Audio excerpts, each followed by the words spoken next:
Bismillahirrahmanirrahim. Assalamualaikum warahmatullahi wabarakatuh.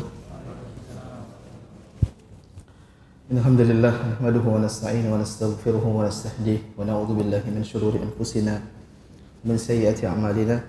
Man yahdihillahu fala mudilla lahu wa may yudlilhu fala hadiya lahu. Asyhadu an la ilaha illallah wahdahu la syarika lahu wa asyhadu anna Muhammadan abduhu wa rasuluh.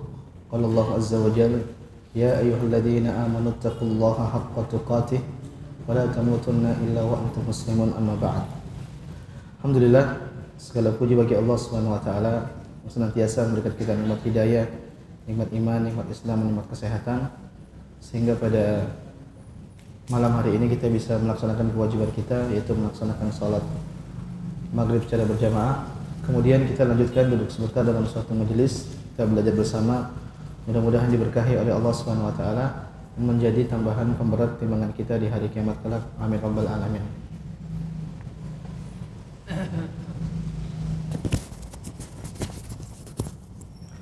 Salawat dan salam kucurahkan kepada Nabi kita Muhammad sallallahu alaihi wasallam, kepada putra-putri beliau, pada istri-istri beliau, kepada para sahabat beliau, dan juga seluruh orang-orang yang mengikuti jejak beliau hingga hari kiamat kelak.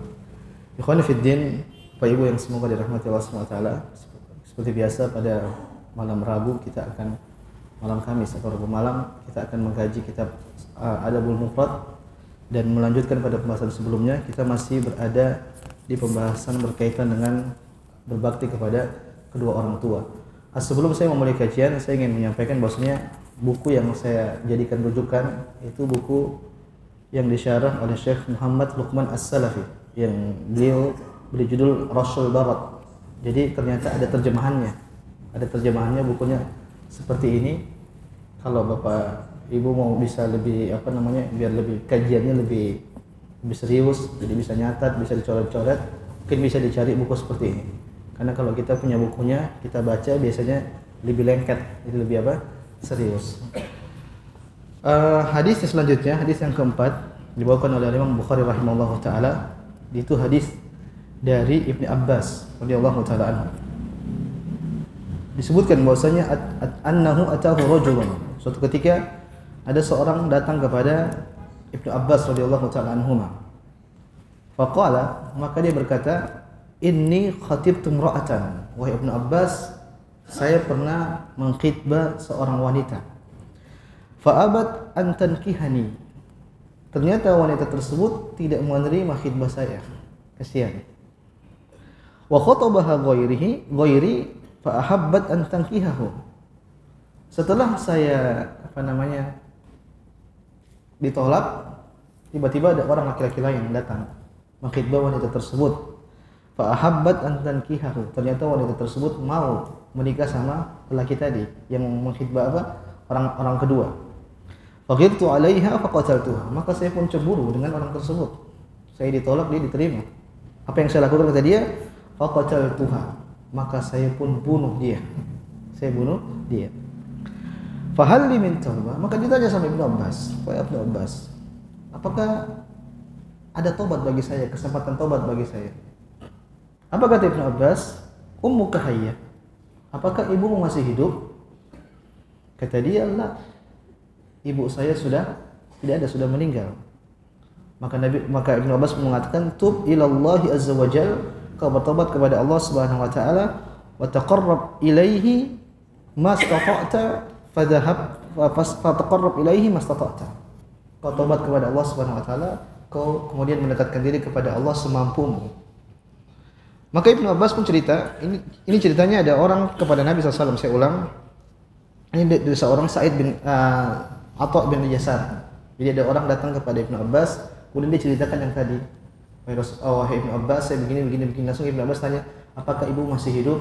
Kata dia sudah tidak ada. Maka Ibnu Abbas kasih wasiat kepada dia, tub ilallah wa taqarrab ilaihi mastata'ta. Kau bertobat kepada Allah, kemudian kau dekatkan diri kepada Allah semampu. Maka orang ini pun pergi. Maka Atha bin Yasar datang kepada Ibnu Abbas. Lima sa'altahu an hayati ummi. Wahai Ibnu Abbas, tadi kan ada orang datang kepada engkau. Dia cerita begini. Terus kau tanya, ibunya masih hidup tidak?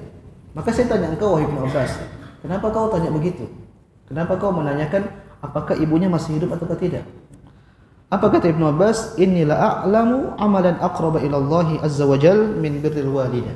Kata Ibnu Abbas radhiyallahu taala anhu, aku tidak tahu amalan apa yang paling mendekatkan seorang kepada Allah Subhanahu wa taala selain dari berbakti kepada seorang ibu. Ikhwani fi din, jamaah sekalian, ini hadis yang sangat agung, riwayat asal dari Ibnu Abbas radhiyallahu taala anhuma, yang menjelaskan kepada kita tentang betapa butuhnya seorang itu berbakti kepada kedua orang tua. Lihat dalam hadis ini, ada orang datang cerita kepada Ibnu Abbas, dia pernah membunuh orang.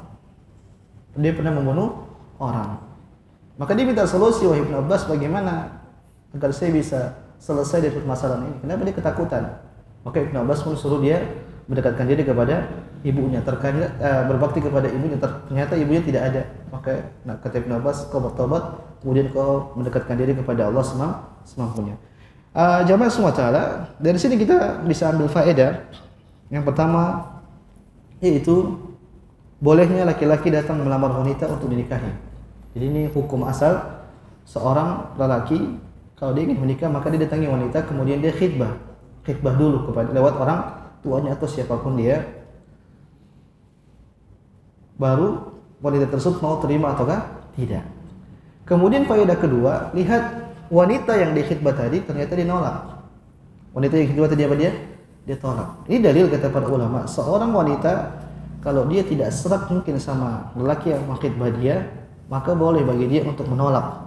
Mungkin dilihat dari kepribadiannya mungkin tidak cocok, apa mungkin tidak layak buat dia, atau mungkin Islamnya kurang baik, maka bagi dia untuk menolak ini suatu hal yang tidak terlarang. Namun yang jadi masalah kalau ada laki-laki saleh datang, agamanya bagus, kemudian mengkhidbah seorang wanita, kemudian orang tua dari wanita menolak, maka ini terlarang dalam syariat. Nabi pernah mengatakan, "Idza ja'akum man tardawna dinahu wa khuluquhu wazawwijuhu illa taf'alu takun fitnah fil ardi wa fasadun kabir." Kata Nabi SAW, kalau ada seorang lelaki datang kepada kalian, agamanya bagus dan kau ridho dengan agamanya, maka kata Nabi, nikahin orang tersebut kandungan anak perempuan kalian. Kalau kalian tidak nikahi, maka bisa jadi masalah, akan terjadi fitnah yang sangat besar, akan terjadi kerusakan yang sangat besar. Jadi satu sisi wanita bisa menolak, tapi harus menolak tersebut ada alasannya, udzur yang syar'i. Tapi kalau seandainya jadi menolak mungkin gara-gara karena apalah, tapi ternyata orang itu baik, maka kata Nabi hati-hati, karena ini akan bisa menimbulkan kerusakan. Ikhwani fid din, faedah ketiga disebutkan oleh Syekh di sini bahwasanya bahayanya seorang tatkala dia cemburu. Api cemburu itu ternyata bahaya, jemaah. Sampai-sampai bisa mengakibatkan perbuatan kriminal. Kalau kita baca penjelasan Syekh Abdul Razak, beliau mengatakan ini bahayanya kalau orang mengikuti hawa nafsunya. Dia akan terbawa digoda oleh syaitan, akhirnya dia berbuat hal yang terlarang oleh Allah Subhanahu wa taala. Maka seorang tatkala dia menjalani kehidupannya, mungkin dia dapat cobaan, dia dapat musibah, harus dia kaitkan musibah tersebut dengan keimanan kepada Allah Subhanahu wa taala. Dengan keimanan kepada takdir Allah Subhanahu wa taala, karena keimanan tersebut akan mengontrol dia untuk dia tidak berbuat hal yang semena-mena. Bayangkan ini gara-gara cemburu saja dia sampai bunuh orang, padahal wanita banyak, wanita lebih banyak sekarang daripada laki-laki. Tanda-tanda kiamat. Maka hati-hati, sekali lagi kata Syekh Abdul Razak, jangan sampai kita menjalani kehidupan kita itu dengan hawa nafsu kita, tapi kita harus kontrol hawa nafsu tersebut dengan syariat Allah Subhanahu wa taala. Sangat berat memang. Karena kata Nabi mengatakan huffatil jannah bil makarih. Surga itu diliputi dengan perkara-perkara yang susah, yang tidak disukai. Wa huffatin nar bisyahawat. Adapun neraka itu diliputi dengan perkara-perkara yang sesuai dengan syahwat. Maka tatkala syahwat itu mengarahkan kita kepada perkara-perkara yang burukan, sebisa mungkin kita tahan. Kalau kita tidak tahan, kita akan terjerat nanti pada perkara-perkara yang memilih seakan bahkan sampai pembunuhan hanya gara-gara cemburu. Ikhwan fillah, faedah selanjutnya, lihat seorang pemuda tersebut, dia tanya sama Ibnu Abbas. Dia tanya kepada siapa? Ibnu Abbas. Ini dalil orang itu harus cerdas ketika bertanya. Allah mengatakan fasalu ahla dzikri in kuntum la ta'lamun. Tanyalah kepada orang-orang yang tahu orang-orang yang berilmu kalau kalian tidak tahu. Dan tatkala bertanya jamaah harus tepat. Jangan sampai salah nanya. Kenapa kalau salah nanya bisa salah jawaban? Contoh misalnya mungkin antum pernah dengar hadis tentang orang yang pernah membunuh 99 orang. Dia tanya kepada orang yang ahli ibadah. Orang ahli ibadah ini cuma tahu ibadah, dia tidak punya ilmu. Dia tanya, wahai Pak, saya ini sudah bunuh 99 orang. Kira-kira saya diterima tidak taubatnya oleh Allah Subhanahu wa taala? Apa kata dia? Enggak mungkin. 99 orang itu nyawanya banyak. Enggak mungkin kau diterima. Apa yang dilakukan orang-orang ini? Akhirnya dia bunuh orang tersebut, lengkaplah 100. Akhirnya datang ke ahli ilmu, orang berilmu. Dia tanya, bagaimana kira-kira saya bisa diterima tidak taubatnya? Kata orang ahli ilmu ini, kau pergi hijrah, cari tempat yang baik. Yang dia isyaratkan taubatmu kalau benar-benar jujur pasti diterima oleh Allah Subhanahu wa taala. Bayangkan dampak dari bertanya itu bisa bahaya. Datang dalam hadis juga sahabat qadarullah, dia lagi musim dingin. Tatkala itu saya lupa dia lagi terluka kepalanya kalau tidak salah. Maka qadarullah di subuh hari dia junub. Dia apa? Junub. Maka dia tanya sebagian kepada para sahabat, ini saya gimana? Kalau saya mandi saya bisa tambah parah sakit saya. Yang sahabat mengatakan, kau mandi. Apa? Kau mandi, tidak ada uzur bagi kau. Akhirnya dia mandi. Habis mandi qadarullah meninggal. Maka dilaporlah kepada Nabi SAW, Rasulullah ini begini. Apa kata Nabi SAW? Qatalahumullah. Sungguh orang-orang yang berfatwa tadi itu sudah membunuh orang yang tadi. Semoga Allah membunuh mereka. Padahal gara-gara apa salah jawab. Kata Nabi, kalau kalian tidak tahu kenapa tidak tanya? Sungguh penyakit bagi orang yang tidak tahu itu obatnya bertanya. Artinya di sini orang yang nanya tadi sudah tepat nanya, cuman nanyanya salah. Nah, orang yang ditanya juga itu qadarullah sok tahu. Dia tidak tahu ilmunya, akhirnya dia jawab hal yang salah ternyata. Maka ini pelajaran buat kita jamaah SWT. Ada bukan suatu hal banyak yang kita tidak ketahui. Maka kita perlu tanya. Dan kalau kita tanya pun harus kepada orang yang tepat. Yang kita tahu ini orang bertakwa, ini orang ahli dalam bidangnya. Karena tidak semua orang harus kita tanya. Karena pertanyaan-pertanyaan itu kadang detail. Tidak ada orang bisa mengetahui semua ilmu agama. Tidak ada orang seperti Syekhul Islam Ibnu Taimiyah. Tidak ada orang seperti Imam Nawawi. Zaman sekarang susah. Maka antum harus pintar-pintar. Oh, bidang muamalah, nanyanya sama ustadz ini. Oh, bidang akidah, oh nanyanya sama ustadz ini. Oh, bidang keluarga, nanyanya sama ustadz ini. Jadi kita bertanya pun harus punya ilmu. Ikhwani fiddin, faedah selanjutnya di sini disebutkan seorang pembunuh seharusnya melakukan taubat nasuha dan mendekat kepada Allah semampunya. Maksudnya begini, kalau kita bersalah jamaah, kita berbuat dosa dan pasti kita berbuat dosa, maka tugas kita kembali kepada Allah Subhanahu wa taala. Taubat kepada Allah Subhanahu wa taala. Apapun dosa kita, mau dosa sebesar apapun pasti diampuni.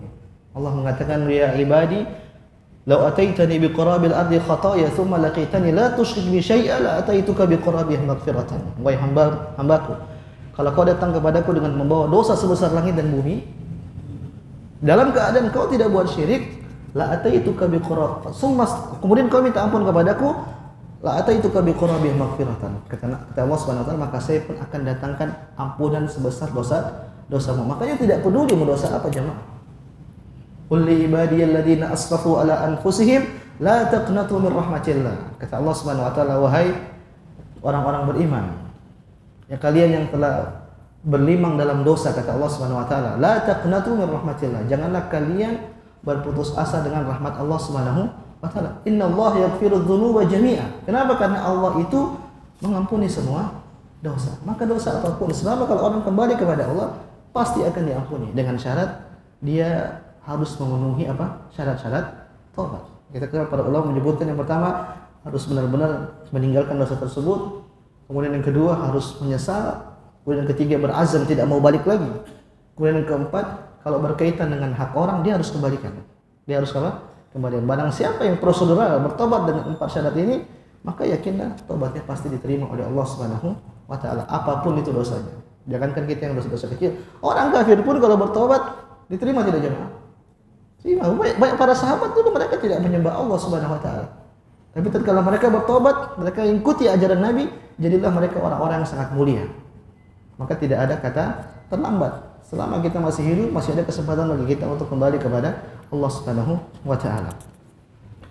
Ikhwani fid din, faedah selanjutnya dari perkataan Ibnu Abbas, "Innilah a'lamu amalan aqraba ila Allah min birril walidah."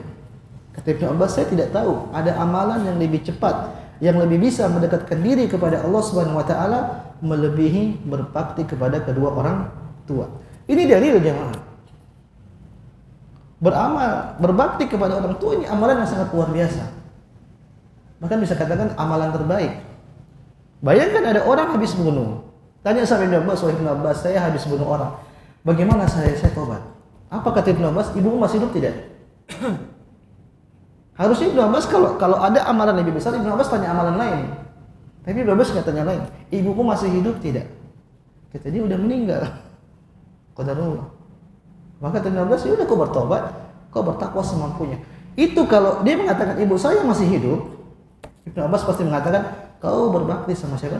Ibumu. Kenapa di akhir Ibnu Abbas mengatakan saya tidak tahu ada amalan yang lebih bisa mendekatkan diri kepada Allah, lebih bisa mendekatkan kepada ketakwaan kecuali dengan apa? Berbakti kepada seorang ibu. Ini dalil sekali lagi jemaah. Berbakti kepada orang tua itu amalan yang sangat besar. Maka ingat hadis ini, jangan sia-siakan bagi siapapun yang masih punya orang tua yang masih hidup, berbakti kepada kedua orang tua. Bagaimana dengan orang tua masih sudah meninggal? Masih ada kesempatan. Tidak ada kata terlambat.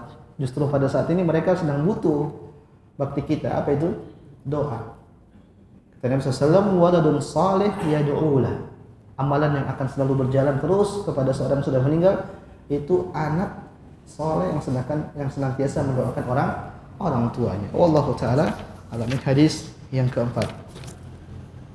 Ikhwan fillah, hadis selanjutnya di sini Al-Imam Bukhari memberikan judul bab dengan babu birril ab, yaitu bab berbakti kepada ayah. Kalau tadi sebelumnya kita membahas berbakti kepada ibu, sekarang beliau beri judul dengan bab berbakti kepada ayah atau kepada orang tua. Hadis yang dibawakan itu hadis dari Sulaiman bin Harb.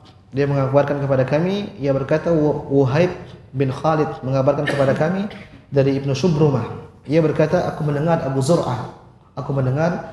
Zur'ah berkata, an Abi Hurairah, dari Abu Hurairah radhiyallahu taala anhu, qila ya Rasulullah, dikatakan kepada Rasulullah, ya Rasulullah, man abar, wahai Rasulullah, siapakah orang yang paling harus aku bakti kepadanya? Siapakah orang yang harus utama aku berbakti kepada dia? Kata Nabi, ummak, ibumu. Dia tanya lagi, summa man? Dia jawab, ibumu, ummak. Dia tanya lagi, summa man? Nabi jawab lagi, ummak. Dia tanya lagi sekali lagi, summa man? Baru Nabi jawab, abak. Jadi ummak, abak. 3 kali ibu, yang keempat kali baru ayah. Ikhwani fiddin, jamaah semoga dalam hati Allah SWT telah kita bahas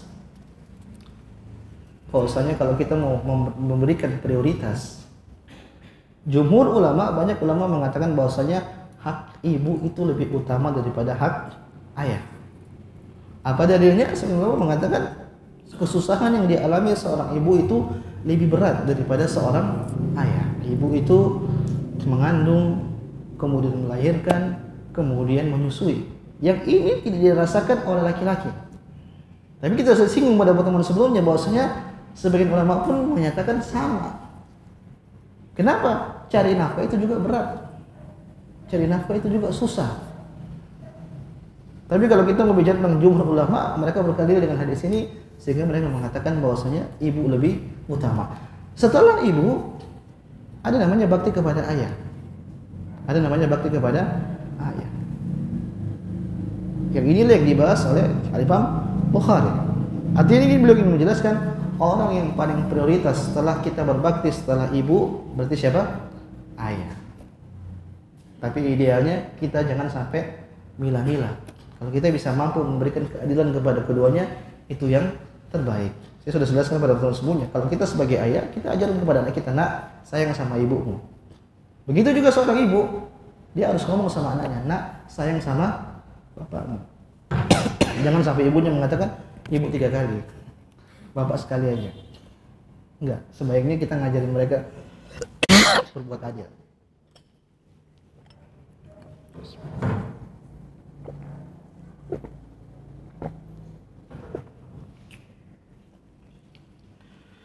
Ikhwan fillah, hadis selanjutnya, hadis yang ke-6. Haddatsana Bishr ibn Muhammad, telah mengabarkan kepada kami Bishr bin Muhammad. Qala, dia berkata, akhbarana Abdullah, telah mengabarkan kepada kami Abdullah. Wa akhbarana Yahya ibn Ayyub qala haddatsana Abu Zur'ah an Abi Hurairah radhiyallahu taala anhu, dari Abu Hurairah radhiyallahu taala anhu.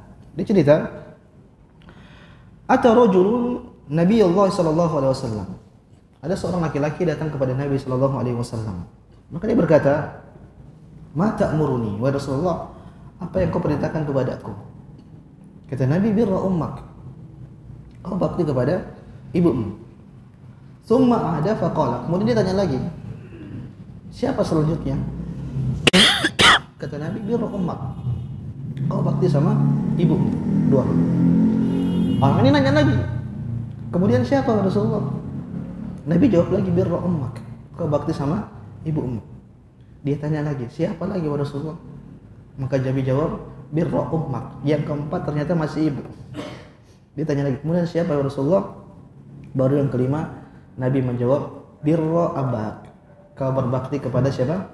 Ayahmu. Ini dalil mirip dengan hadis sebelumnya, hanya saja dalam riwayat ini Nabi menyebutkan ibu bukan 3 kali lagi, tapi sampai berapa? 4. Ini sekali lagi menegaskan bahwasanya kebaktian kepada ibu itu, sebagaimana pendapat jumhur mengatakan bahwasanya ibu itu perlu dibaktikan lebih daripada seorang ayah, karena ada kesusahan-kesusahan yang tidak dialami oleh dialami ibu, tidak dialami seorang ayah. Kita lanjutkan jamaah, hadis selanjutnya, yaitu pada bab selanjutnya. Di sini disebutkan bab birrul walidayhi wa in dhalama, yaitu bab berbakti kepada kedua orang tua meskipun kedua orang tua itu zalim. Meskipun kedua orang tua itu zalim. Ikhwani fiddin, bab ini kalau Syekh Abdul Razak jelaskan bab berbakti kepada orang tua yang zalim. Orang tua zalim di sini maksudnya bisa dalam 2 hal. Mungkin zalim kepada anaknya sendiri tersebut, atau bisa jadi zalim kepada orang. Maka inilah pembahasannya. Jadi zalim secara umum, mau dia zalim kepada dirinya sendiri, apa dalam sendiri maksudnya dia pelaku maksiat, atau dia zalim kepada orang, atau bisa jadi dia zalim kepada anaknya sendiri. Maka ini pembahasannya, apakah wajib kita bakti kepada orang tua seperti ini ataukah tidak. Datang hadis dari Ibn Abbas, dia berkata, ma min muslimin lahu walidan musliman yusbihu ilaihima muhtasiban illa fatahallahu lahu babaini, yakni minal jannati wa minal jannati. Kata Ibn Abbas, tidaklah seorang muslim, dia punya 2 orang tua, dia punya ibu dan punya bapak, yusbihu ilaihima muhtasiban, kemudian di pagi hari dia pergi ke ibu bapaknya. Untuk apa? Dia mengharapkan pahala, entah dia sapa, entah dia bantu. Dia pagi-pagi dia datang ke rumah orang tuanya atau kedua orang tuanya, kemudian dengan perbuatan tersebut dia mengharapkan pahala di sisi Allah Subhanahu wa taala. Apa kata Ibnu Abbas? Illa fatahallahu lahu babaini. Orang seperti ini nanti akan dibukakan bagi dia 2 pintu surga dari Allah Subhanahu wa taala. Wa in kana wahidan fawahid. Kalau orang tuanya tinggal 1, kemudian dia datang kepada orang tuanya di pagi hari berbuat baik dengan mengharapkan pahala, maka dia dibukakan 1 pintu surga. Tergantung orang tuanya berarti. Kalau orang tuanya 2, berarti dia dibukakan 2 pintu surga. Kalau orang tuanya 1, cuman 1. Wa in aqdaba ahadahuma, tapi sebaliknya, kalau orang ini membuat marah kedua orang tuanya atau salah satunya, lam yardallahu anhu hatta yardu anhu. Maka Allah tidak akan pernah ridho sama orang ini sampai orang tuanya ridho kepada orang tersebut. Qila wa in zalama, wahai Rasul, wahai Ibnu Abbas, bagaimana kalau orang tuanya itu zalim, keduanya zalim? Kata Ibnu Abbas, wa in zalama, meskipun mereka orang tua yang berbuat zalim. Ini hadis dari Ibnu Abbas. Para ulama menyebutkan hadis ini sanadnya lemah, dhaif. Tapi kalau kita tinjau dari sisi makna, kata para ulama, maknanya benar. Sehingga hadis ini tetap dibawakan oleh Imam Bukhari rahimahullahu taala dalam kitabnya ini Adabul Mufrad. Sekali lagi, meskipun hadis ini lemah secara sanad, tapi para ulama menyebutkan bahwasanya hadis ini maknanya apa? Benar. Ikhwani fid din, apa yang menyebutkan bahwasanya kita tetap harus berbakti kepada orang tua meskipun mereka zalim? Allah Subhanahu wa taala berfirman, "Wa in jahadaka 'ala an tusyrika bima laysa laka bihi 'ilm fala tuti'huma." Kata Allah Subhanahu wa taala, kalau kedua orang tua kalian bersungguh-sungguh memerintahkan kalian untuk berbuat kesyirikan, kata Allah Subhanahu wa taala, fala tuti'huma, jangan kalian apa? Taat. Wa sahibhuma fid dunya ma'rufa, kalian tidak taat, tapi kalian harus tetap berbuat baik kepada kedua orang tersebut. Ikhwan fiddin, orang berbuat syirik itu dosa yang paling besar. Tidak ada dosa lebih besar daripada syirik. Pembunuhan dengan kesyirikan lebih besar mana jemaah? Syirikan. Orang yang membunuh masih ada potensi baginya masuk surga. Tapi kalau orang sudah berbuat syirik, jangan harap dia masuk surga. Innahu man yusyrik billah faqad harramallahu alaihi al-jannata wa ma'wahu an-nar. Kata Allah Subhanahu wa taala, sesungguhnya orang berbuat kesyirikan maka diharapkan bagi dia surga dan tempatnya di neraka jahanam. Kata Allah Subhanahu wa taala, kalau orang tua kalian berbuat syirik kemudian dia paksa kalian untuk berbuat syirik, jangan taat. Kemudian di akhir Allah mengatakan, wa sahibhuma fid dunya ma'rufa. Tapi kalian tetap harus berbakti kepada kedua orang tua. Para ulama menjelaskan, kalau orang tua syirik saja, yakni ini zalim yang paling besar. Inna syirka la dzulmun adzim. Sungguh syirik itu perbuatan zalim yang paling besar. Kita masih disuruh berbuat baik kepada mereka. Bagaimana lagi dengan dosa-dosa di bawah kesyirikan? Misalnya orang berbuat zalim, maka tetap dibuat bakti kepada mereka. Maka dari sini jemaah semua taala, kita bisa ambil faedah bahwasanya meskipun orang tua zalim, tetap kita harus berbakti kepada mereka semampu kita. Ustaz, tapi kan capek, itu ujian kita. Ingat balasan yang Allah SWT akan berikan kepada kita kalau kita berbakti kepada kedua orang tua, pahalanya sangat besar. Kita dijanji dengan pintu surga paling tengah, awsatu abwabil jannah. Apalagi tadi disebutkan, maksudnya kita datang saja kita berbuat baik, dibukakan pintu surga oleh oleh Allah Subhanahu wa taala. Banyak janji, banyak pintu-pintu surga, tapi ternyata kita tidak mau menjaga pintu surga tersebut. Maka meskipun orang tua zalim tetap kita baiki. Ikhwani fiddin, kemudian dalam hadis ini disebutkan, kalau orang tadi dia membuat sesuatu hal sehingga membuat orang tuanya marah, maka kata Ibnu Abbas apa tadi? Maka Allah pun akan marah sama orang tersebut. Kapan Allah reda sampai Allah ridho kepada orang tersebut? Maka jawabannya sampai orang tuanya itu ridho kepada anak tersebut. Ini sesuai dengan hadis Nabi SAW yang lain. Nabi mengatakan, ridallah fi ridal walid wa sakhatullah fi sakhatil walid. Kata Nabi SAW, keridhaan Allah itu bergantung dengan keridhaan orang tua, dan kemurkaan Allah SWT itu bergantung dengan kemurkaan orang tua. Maka jemaah, hati-hati dengan orang tua. Seakan-akan Allah ingin mengatakan, kalau kalian mau masuk surga, lihat bagaimana orang tuamu itu ridho tidak sama kalian. Kalau orang tua tidak ridho, hati-hati, pertanda keburukan. Kalau kita buat orang tua marah, seakan-akan kita sedang mengundang kemurkaan Allah Subhanahu wa taala. Maka jangan sampai membuat orang tua tidak ridho kepada kita. Ini hadis yang menjelaskan kepada kita bahwasanya kita tetap harus berbakti kepada orang tua meskipun mereka berbuat zalim. Ikhwani fiddin, hadis selanjutnya, hadis yang ke-8, yang hadis 8 ini diberikan judul oleh Imam Bukhari, babul linil kalami liwalidayhi, yaitu bab berkata-kata lembut kepada kedua orang tua. Bab berkata-kata lembut kepada kedua orang tua. Sebutkan Ibnu Musaddad mengabarkan kepada kami, ia berkata Ismail ibn Ibrahim mengabarkan kepada kami, ia berkata Ziyad ibn Mikhraq mengabarkan kepada kami, ia berkata an Thailasah bin Mayyas, dari Thaisalata ibn Mayyas, qala, dia berkata kuntu ma'an Najdat, suatu ketika saya ini bersama orang-orang An-Najdat. An-Najdat itu suatu kaum yang mereka berintisab kepada seorang yang namanya Najdah ibn Amir. Mereka ini kelompok Khawarij. Kelompok Khawarij itu apa? Suka mengkafir-kafirkan orang. Maka Thaisalah cerita, dulu saya ini main sama atau sekumpulan dengan orang-orang Khawarij. Fa asabtu dzunuban la araha illa minal kabair. Maka saya pernah melakukan suatu dosa dan saya anggap dosa itu dosa besar. Karena saya katakan Khawarij itu kan sangat bermudah-mudahan mengkafirkan orang. Dosa yang besar-besar orang lakukan langsung dia dikatakan sebagai kafir. Maka dia cerita, saya dulu sama mereka mainnya. Suatu ketika saya pernah berdosa dan saya menganggap dosa itu besar. Fadzakatu dzalika Ibnu Umar. Maka suatu ketika saya ketemu Ibnu Umar, saya tanya sama Ibnu Umar. Maka Umar tanya, "Ma hiya? Apa itu dosa yang kau lakukan?" Qultu kada wa kada. Maka saya pun ceritakan, "Wahai Ibnu Umar, saya dulu berdosa melakukan ini, saya melakukan ini." Apa kata Ibnu Umar? "Laisat hadhihi minal kabair." Dosa yang kau lakukan itu bukan dosa besar.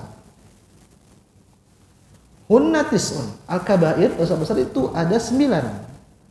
Al-isyraku billah wa qatlu nasama, berbuat syirik, membunuh jiwa, al-firar minaz zakhfi, itu lari dari peperangan, wa qadful muhsanat, menuduh wanita muslimah yang saleh, menuduh mereka berzina, wa aklu riba, makan riba, wa aklu malil yatim, makan harta anak yatim, wa ilhadu fil masjid, berbuat maksiat dalam masjid, walladzi yastaskhiru, itu orang yang suka mencela, wa bukaul walidain minal uquq, yang terakhir itu nangisnya kedua orang tua gara-gara durhakanya anak. Ini dosa besar. Qala Ibnu Umar, maka Ibnu Umar berkata kepada siapa ini? Orang yang tadi yang ngadu bahwasanya dia habis melakukan dosa yang dianggap itu dosa besar. Maka Ibnu Umar berkata kepada dia, "Ataqraqun nar wa tuhibbu an tadkhulal jannah?" Wahai rajul, wahai pemuda, apakah kau takut sama neraka dan kau ingin masuk surga? Kata dia, "Ai wallah, benar sekali demi Allah saya pengen." Apa kata Ibnu Abbas? Apa kata Ibnu Umar? "Ahayyun walidat?" Apakah orang tua masih hidup? Apakah kedua orang tua masih hidup? Kata dia, "Indi ummi." Yang tersisa cuma siapa? Ibu saya. Bapak saya sudah meninggal. Qala fa wallahi law alanta lahal kalam wa at'amtaha at-ta'am la tadkhulanna jannata majtanabtal kabair. Kata Ibnu Umar, demi Allah, kalau kau berkata-kata lembut kepada ibumu, kau memberi makan kepada ibumu, kau akan masuk surga. Kau benar-benar akan masuk surga selama kau menjauhi namanya dosa besar. Ini hadis sahih diriwayatkan oleh Imam Tabrani dalam kitabnya Tafsir, Abdul Razzaq dan Al-Baihaqi dalam kitabnya Syu'abul Iman. Ikhwani fi din jamaah sekalian, ini kisah yang perlu kita pelajari. Saya ulang kisahnya. Namanya Thaisalah ibn Mayyas. Siapa namanya? Thaisalah ibn Mayyas. Dulu itu dia main sama orang Khawarij. Terus dia jatuh dalam suatu dosa. Gara-gara pemikiran Khawarij, akhirnya dia menganggap dosa tersebut itu apa? Besar. Ini kata para ulama dalil seperti Syekh Abdul Razzaq. Dia mengatakan ini bahayanya kalau punya teman yang salah. Kenapa? Pemikiran kita akan terbawa sehingga dosa yang kecil dianggap sebagai suatu dosa yang besar. Kenapa Khawarij itu seperti itu? Kemudian faedah juga, tadi namanya An-Najdat. An-Najdat. Najdat itu nama orang. Ini diantara kata para ulama kelompok-kelompok sesat. Kenapa? Mereka berintisab kepada orang. Berintisab kepada orang. Kalau kelompok yang benar biasanya dia mengatakan dia Ahlus Sunnah, dia orang Islam. Tapi biasanya kelompok-kelompok yang benar itu berintisab sama orang. Maka dia cerita sama siapa tadi? Ibnu Umar. Wahai Ibnu Umar, saya melakukan dosa ini. Saya tahu ini dosa besar. Coba tapi saya tanya kau, ini dosa besar atau tidak? Kata Ibnu Umar, kau memang melakukan apa? Dia cerita, saya melakukan begini, saya melakukan begini. Ternyata dalam riwayat ini tidak dicerita dosa apa. Tapi kesimpulannya setelah Ibnu Umar dengar, Ibnu Umar mengatakan itu bukan dosa besar. Itu bukan apa? Dosa besar. Ini sekali lagi dalil faedah kalau kita tanya kepada orang yang benar. Kalau kita tanya sama orang yang salah, jawabannya juga salah. Sebagaimana mungkin kalau dia tanya sama temannya tanya yang Khawarij. Kalau dia tanya sama teman-teman yang Khawarij, teman-temannya pasti bilang itu dosa besar. Tapi benar dia tanya sama Ibnu Umar. Maka Ibnu Umar mengatakan itu bukan dosa besar. Dosa besar itu ada 9 kata Ibnu Umar. Kata para ulama, tatkala menyebutkan 9 ini bukan untuk membatasi. Ini hanya menyebutkan contoh. Apa tadi? Banyak. Berbuat syirik, membunuh orang, lari dari peperangan, kemudian menuduh wanita muslimah berzina. Kemudian selanjutnya makan riba, makan harta anak yatim, berbuat maksiat di masjid, kemudian suka menghina orang. Ini kita semua yang menghina orang. Buat lakop-lakop buat orang nggak boleh. Wa bukaul walidaini minal uquq. Yang terakhir ini poinnya, dan di antara dosa besar kata Ibnu Umar, orang buat orang tuanya nangis. Allahu Akbar. Jangan sampai kita membuat orang tua itu nangis. Ternyata itu dosa besar. Kenapa? Itu durhaka kepada orang tua. Maka Ibnu Umar pun berkata kepada dia selanjutnya, kau nanya begini, kau takut neraka? Kau pengen masuk surga? Kata dia, demi Allah saya pengen masuk surga. Saya juga takut sama neraka jahanam. Maka Ibnu Umar pun kasih solusi. Apa kata Ibnu Umar? Kau masih punya kedua orang tua tidak? Kata dia, tinggal satu, ibu saja. Mungkin ayahnya sudah meninggal. Tapi dia tidak cerita sini. Kenapa? Maka kata Ibnu Umar, wa wallahi law alanta lahal kalam. Demi Allah, kalau kau berkata-kata lembut kepada ibumu, wa amtahat ta'am, dan kau beri makan kepada orang ibumu, la tadkhulannal jannata, maka sungguh kau akan masuk surga selama kau menjauhi namanya dosa-dosa besar. Dari sini para ulama menyebutkan jamaah kita ini wajib apa? Berkata-kata lembut kepada orang tua. Kawan kita kalau sama teman, apalagi sama bos, kita paling bisa bicara lembut, ya tidak? Ketahui orang yang paling berhak untuk kita berkata-kata lembut itu orang tua. Nabi menyebutkan tadi, sahabat tanya, siapa orang yang paling berhak saya bakti kepada dia? Nabi tidak mengatakan bosmu. Nabi tidak mengatakan temanmu. Nabi tidak mengatakan istrimu. Tapi Nabi mengatakan apa?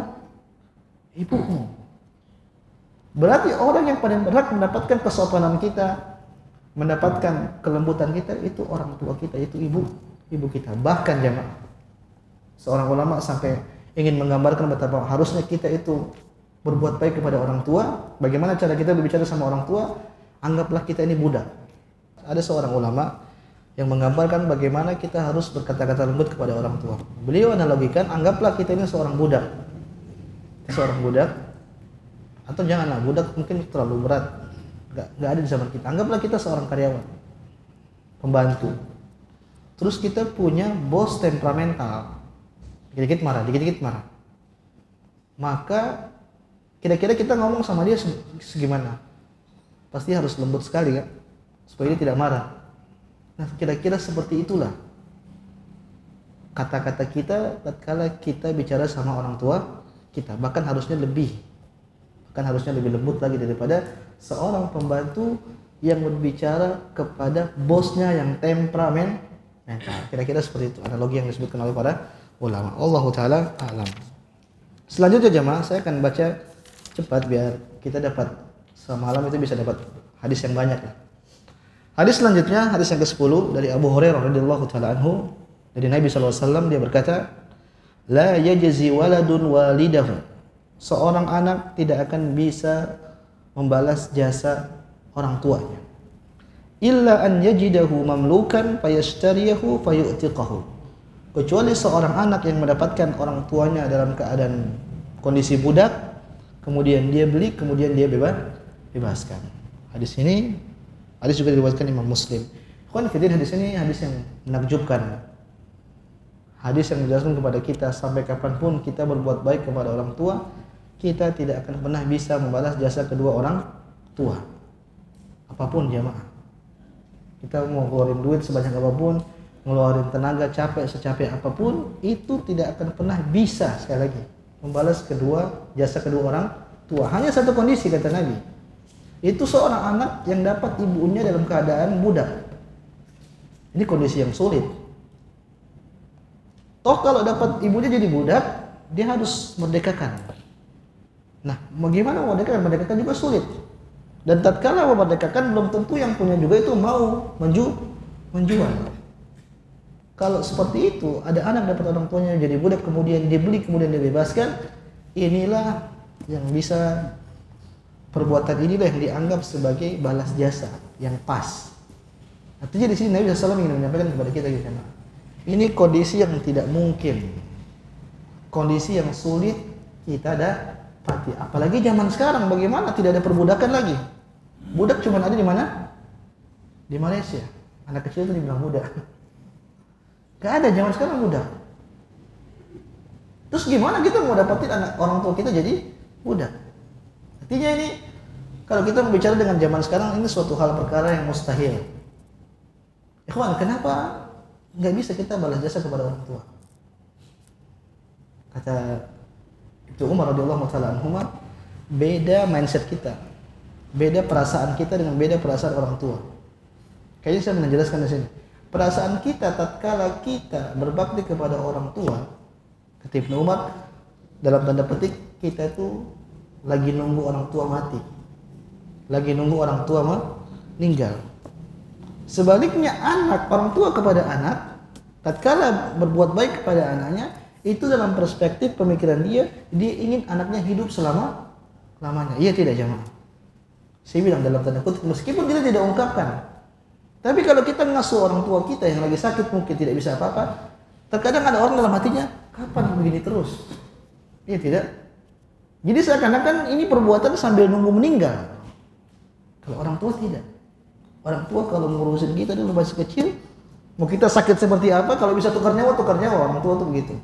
Maka dalam posisi seperti ini menjelaskan kita tidak bakal bisa balas jasa kepada kedua orang tua apapun. Hadis selanjutnya saya ringkas saja. Hadis ini ceritanya Ibn Umar lagi tawaf. Ibn Umar lagi tawaf. Kemudian ada seorang lelaki datang dari Yaman. Dia juga lagi tawaf. Tapi dia tawaf sambil gendong ibunya di sini, di pundaknya. Kemudian dia berkata kepada Umar, "Ya Ibnu Umar, aturani jazaituha?" Ibnu Umar, kau lihat saya ini. Apakah saya sudah dianggap balas jasa kepada ibu saya ini? Kata Ibnu Umar, "La, sama sekali enggak. Wala bizafratin wahid." Meskipun perbuatanmu ini tidak bisa setara dengan satu hentakan napas tatkala ibumu melahirkan. Kata siapa? Ibn Umar. Satu hentakan napas saja perbuatan kau tawaf tadi itu tidak akan bisa menyamai satu hentakan nafas orang tuamu, ibumu tatkala dia melahirkan engkau. Thumma tawafa Ibnu Umar fa'atal maqam shalla rak'atain wa qala ibnu Abi Musa inna kulla rak'atain. Ini seterusnya. Ini yang saya sampaikan di sini, ada orang seperti itu. Mungkin bisa jadi dari Yaman itu ke Madinah, dia gendong orang tuanya, bisa jadi ke Madinah, ke Mekah. Kan dulu belum ada pesawat, belum ada kereta cepat, harus jalan. Bisa jadi perjalanan dari Yaman ke kota Mekah itu dia gendong orang tuanya. Ternyata dia tanya sama Ibnu Umar, "Oh Ibnu Umar, apakah saya sudah balas jasa kepada orang tua saya, kepada ibu saya?" Kata Ibnu Umar, "Apa? Enggak. Meskipun satu hentakan nafas orang tuamu tatkala melahirkan, bagaimana dengan jasa-jasa yang lain?" Maka di sini kita belajar jamaah SWT, sampai kapanpun kita tidak akan pernah bisa membalas jasa kedua orang tua. Mungkin sampai sini jamaah SWT yang sudah kami sampaikan pada kesempatan malam hari ini. Kita sampai pada hadis yang ke-11. Insyaallah pada pertemuan berikutnya kita akan lanjut pada hadis ke-12, masih berkaitan dengan bab balas budi bagi kedua orang tua. Wallahu taala yang bisa kami sampaikan. Kalau ada benarnya datang dari Allah Subhanahu wa taala, kalau istilahnya saya mohon maaf, ini murni dari kesalahan saya. Saya rujuk dari kesalahan tersebut. Saya tutup subhanakallah bihamdik asyhadu an la ilaha illa anta astaghfiruka wa atubu ilaik. Assalamualaikum warahmatullahi wabarakatuh.